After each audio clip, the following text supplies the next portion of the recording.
It is better to be feared than loved, if you cannot be both. Men should be either treated generously or destroyed, because they take revenge for slight injuries, for heavy ones they cannot. The wise man does at once what the fool does finally. Men ought either to be indulged or utterly destroyed. For if you merely offend them, they take vengeance. But if you injure them greatly, they are unable to retaliate.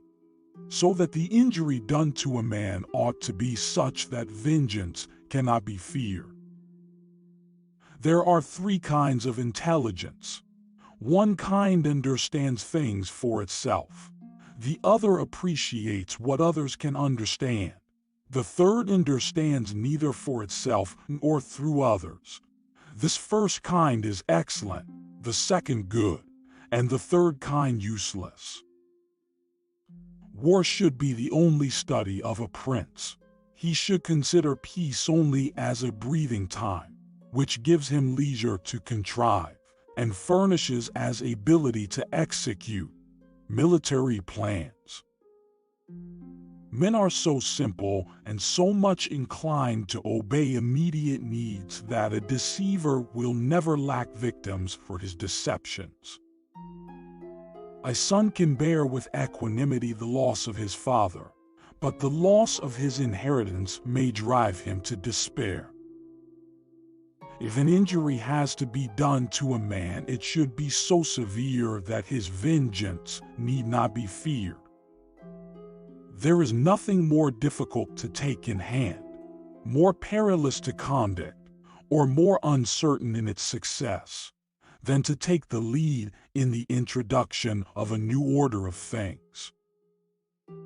One who deceives will always find those who allow themselves to be deceived.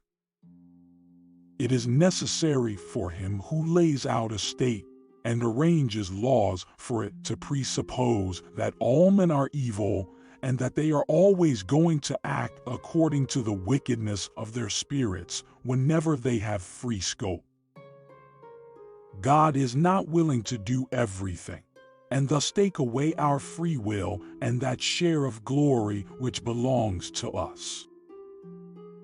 A return to first principles in a republic is sometimes caused by the simple virtues of one man. His good example has such an influence that the good men strive to imitate him, and the wicked are ashamed to lead a life so contrary to his example. The wish to acquire more is admittedly a very natural and common thing. And when men succeed in this, they are always praised rather than condemned. But when they lack the ability to do so and yet want to acquire more at all costs, they deserve condemnation for their mistakes.